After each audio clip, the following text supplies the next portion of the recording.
South India shopping mall the wedding మంత్ర సరికొత్త wedding collection south India shopping mall. నమస్తే, welcome to iDream. మనతో పాటు ఉన్నారు ప్రముఖ ఆయుర్వేద వైద్య నిపుణులు డాక్టర్ చిట్టిబొట్ల మధుసూదన్ శర్మ గారు. ఈరోజు వారితో మాట్లాడి అధిక బరువును ఏ విధంగా మనం తగ్గించుకోవాలి, దానికి ఎలాంటి పద్ధతులు పాటించాలి, దీని గురించి సార్ అడిగి తెలుసుకుందాం. నమస్తే సార్. నమస్తే సార్, చాలామంది వెయిట్ లాస్ అనేది చాలా త్వరగా తగ్గాలి అని ట్రై చేస్తూ ఉంటారు. కొంతమంది ఓ పద్ధతి ప్రకారం తగ్గుతూ వస్తే చాలు అని అనుకుంటూ ఉంటారు. సో ఈ వెయిట్ లాస్ అనేది మనం ఏ విధంగా తగ్గించుకుంటే మంచిదంటారు? క్రమక్రమంగా తగ్గడం మంచిదమ్మా.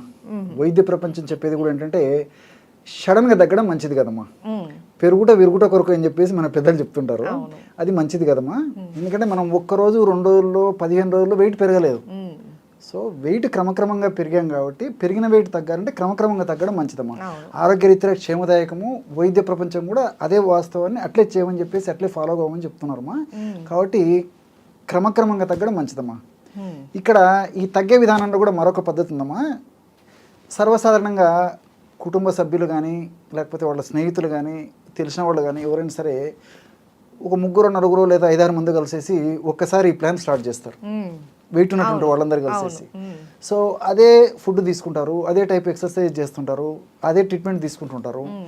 కొంతమంది త్వరగా బరువు తగ్గుతారు, అవును. కొంతమంది స్లోగా బరువు తగ్గిపోతుంటారు. Same diet same exercises follow అయినా కూడా ఒక్కొక్కళ్ళు ఒక్కొక్క విధంగా తగ్గుతూ ఉంటారు, తగ్గిపోతున్నారు. ఇది కూడా మనకు సమాజంలో గమనింపదగిన అటువంటి అంశమమ్మా. సో దీనికి కారణాల గురించి ఆలోచించేస్తేమా, అసలుకు ఈ వెయిట్ లాస్ ప్రోగ్రామ్ పెట్టుకున్నప్పుడు వెయిట్ తగ్గేటువంటి విధానము శాస్త్రీయ పరంగా చెప్తాను చూడండి అమ్మా. శరీరంలో ఉన్నటువంటి ఎక్కువ బరువును బట్టి ఈ యొక్క వెయిట్ లాస్ క్రమక్రమంగా తగ్గడం ఆధారపడి ఉంటుందమ్మా. అంటే ఉదాహరణకు ఒక 5 మంది వ్యక్తులలో ఒక వ్యక్తి అధిక బరువు ఉన్నాడు అనుకోండి, ఆ వ్యక్తి త్వరగా బరువు తగ్గడం మొదలవుతుంది, అంటే మిగతా వాళ్ళతో పోల్చుకుంటే. సో ఫ్యాట్ అలాంటి వాళ్ళలో త్వరగా కరుగుతుందమ్మా. రెండోది ఏమంటే మన దేహంలో ఉన్నటువంటి నీటి శాతాన్ని బట్టి, నీటి శాతం ఎక్కువ ఉన్నటువంటి వాళ్ళు త్వరగా బరువు తగ్గుతారు, నీటి శాతం తక్కువ ఉంటే బరువు లేటుగా తగ్గిపోతారు, తగ్గడమేమో తగ్గుతారమ్మా. మూడవది ఏంటంటే దేహంలో ఉన్నటువంటి కొవ్వు శాతాన్ని బట్టమ్మా. ఈ కొవ్వులు 2 రకాలు, బ్రౌన్ ఫ్యాట్ అని వైట్ ఫ్యాట్ అని. ఈ మధ్య కాలంలో ఏర్పడినటువంటి కొవ్వును బ్రౌన్ ఫ్యాట్ అంటారమ్మా శాస్త్రీయంగా. ఈ యొక్క బ్రౌన్ ఫ్యాట్ క్రమక్రమంగా కొన్నాళ్ళకంతా వైట్ ఫ్యాట్ కింద మారిపోతుంది. అది ఎన్నాళ్ళ నుంచో పేరుకోవడం వల్ల ఆ విధంగా జరుగుతుంది. సో బ్రౌన్ ఫ్యాట్ అంటే ఈ మధ్య కాలంలో కొవ్వు ఎక్కువగా పేర్కొన్నటువంటి వాళ్ళలో కొవ్వు త్వరగా కరగడం మొదలవుతుంది. వైట్ ఫ్యాట్ నిదానం అవుతుందమ్మా. కాబట్టి ఇలాంటి అనేక రకరకాలైనటువంటి మార్పుల వల్ల కొంతమంది త్వరగా బరువు తగ్గుతుంటారు, కొంతమంది నిదానంగా బరువు తగ్గుతారు, తగ్గడమేమో తగ్గుతారమ్మా. ఒక పట్టుదలగా ఆ ఆహార నియమాలు, అదేవిధంగా ఎక్సర్సైజులు, ఔషధాలు చెప్పిన ప్రకారం వాడితే తప్పకుండా తగ్గుతారు. అయితే మీరు చెప్పారు శరీర తత్వాన్ని బట్టి తగ్గే విధానం ఉంటుందని. కానీ కొంతమంది ఏంటంటే మిడిల్లోనే అరే వాళ్ళు తగ్గారు మనం తగ్గట్లేదు, సో మనం ఎంత చేసినా ఇంకా వేస్ట్, మనం తగ్గం ఎందుకు అనేసి లైట్ తీసుకుంటూ ఉంటారు సార్. సో అలా కాకుండా ఎవరైనా సరే వెయిట్ లాస్ తగ్గాలి అని అంటే వారి శరీర తత్వాన్ని బట్టి వాళ్ళు డైట్ చేయాల్సి ఉంటుందా సార్? మరి మీరు చెప్పినట్లు కొవ్వు శాతం ఎక్కువ ఉన్న వాళ్ళు, బ్రౌన్ ఫ్యాట్ ఎక్కువ ఉన్న వాళ్ళు కానీ, నీటి శాతం ఎక్కువ ఉన్న వాళ్ళు, ఇట్లా డివైడ్ చేసుకోవాలంటారా డైట్ కానీ ఎక్సర్సైజెస్ కానీ? అది ప్రాక్టికల్గా సాధ్యం కాదమ్మా. కాబట్టి కామన్గా ఈ యొక్క వెయిట్ను పెంచేటువంటి ఆహార పదార్థాలు చాలామంది తెలిసిన ఉంటాయంటమ్మా. ఈ నూనె పదార్థాలు ఎక్కువ తీసుకోవడము, జంక్ ఫుడ్ ఎక్కువ తీసుకోవడము, ఇలాంటివన్నీ వెయిట్ పెంచుతుంటాయి, జనరల్గా ఫ్యాట్ను పెంచుతుంటాయి. ఎక్సర్సైజ్ లేకపోవడము, ఇట్లా కామన్గా ఆహార నియమాలు పాటిస్తూ కామన్ ఎక్సర్సైజెస్, మరీ భయంకరమైన ఎక్సర్సైజెస్ కూడా అవసరం లేదమ్మా. వాకింగ్ కానీ, జాగింగ్ కానీ, స్కిప్పింగ్ కానీ, స్విమ్మింగ్ కానీ, రన్నింగ్ కానీ, ఇలాంటి చిన్న చిన్న ఎక్సర్సైజ్ చేసిన పట్టుదల ఉంటే తప్పకుండా కంట్రోల్ అయిపోతుందమ్మా ఆ వెయిట్. అదేవిధంగా ఆహార నియమాలు కూడా అమ్మా అందరూ ఒకటే పద్ధతిలో పాటించవచ్చమ్మా. అంతేగాని ప్రత్యేకంగా ఒక వ్యక్తికి ఒక్కొక్క ఆహార నియమం అంటూ ఏం లేదు. సో కామన్గా పాటించి కామన్గా ఎక్సర్సైజ్ చేస్తూ ఔషధాలు కూడా కామన్గా వాడేటువంటి ఔషధాలు వాడితే సరిపోతుందమ్మా. ఎవరికో అరుదుగా 100 మందిలో ఒకరికి ఇద్దరికి తేడా ఉంటే ఉండొచ్చు, కానీ 100లో దాదాపు 99% మందికి common diet, common exercise, common medicines సరిపోతాయి. ఓకే సార్, ఈ వెయిట్ లాస్ అవ్వాలంటే ఫస్ట్ వచ్చేసి చాలామంది రైస్ అనేది కంప్లీట్గా మానేస్తూ ఉంటారు, అది కరెక్టే అంటారా? అంటే రైస్ అంటేమా ఈ రోజుల్లో మనం తీసుకున్నటువంటి ఆహారము మల్లెపూలు లాంటి తెల్లటి రైస్ అమ్మా. కార్బోహైడ్రేట్స్ ఉండవు, కార్బోహైడ్రేట్స్ ఎక్కువ ఉంటాయి. దాంట్లో పీచు ఉండదు, ఫైబర్ ఉండదు.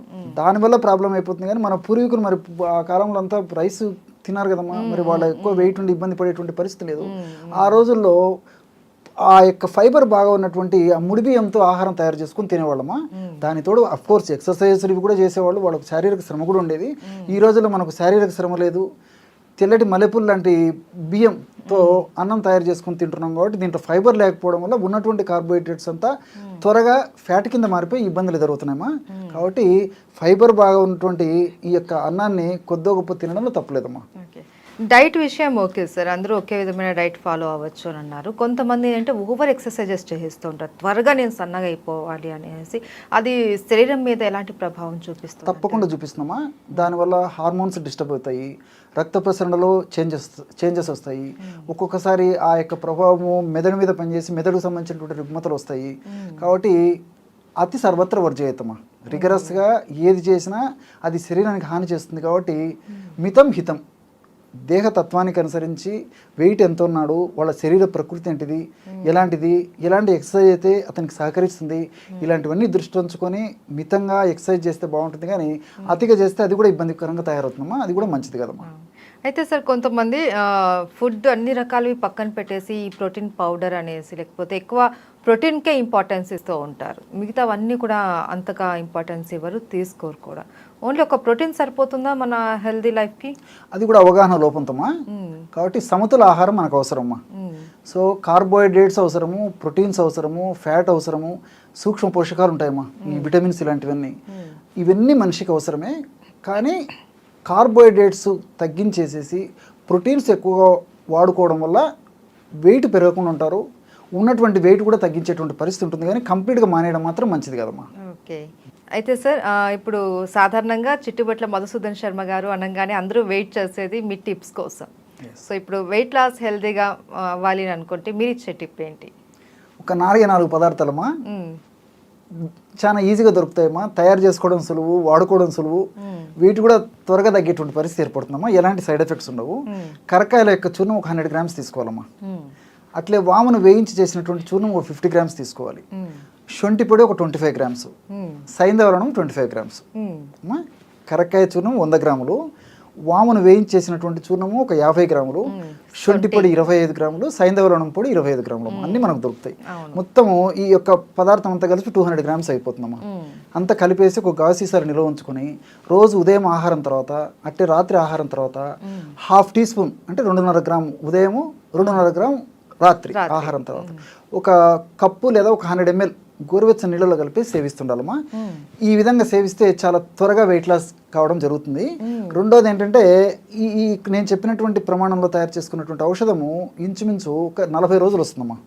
200 గ్రామ్స్ కదా, తక్కువ ఖర్చు కూడా, చాలా తక్కువ ఖర్చు. వేలాది రూపాయలు, కొంతమంది లక్షలాది రూపాయలు ఖర్చు పెట్టడానికి వెనకాడరు. కానీ చాలా సింపుల్ ఏమిడమ్మా, ఇది రీసెర్చ్లో పరిశోధనలో కూడా ప్రూవ్ అయినటువంటి ఫార్ములా అమ్మా. ఇది ఈ యొక్క 4 ఔషధాలు కూడా వెయిట్ లాస్ అయ్యేందుకు చాలా చక్కగా సహకరిస్తాయమ్మా. సో అందరికి దొరుకుతాయి, సైడ్ ఎఫెక్ట్స్ ఉండవు, సైడ్ బెనిఫిట్స్ ఉంటాయి. కాబట్టి వెయిట్ లాస్ ఉన్నటువంటి వాళ్ళు ఆహార నియమాలు పాటిస్తూ ఎక్సర్సైజ్ చేస్తూ నేను చెప్పినటువంటి ఈ యొక్క మెడిసిన్ ఆహార ఔషధం వాడితే చక్కటి తప్పని ప్రయోజనం ఖచ్చితంగా కలుగుతుందమ్మా. ఓకే.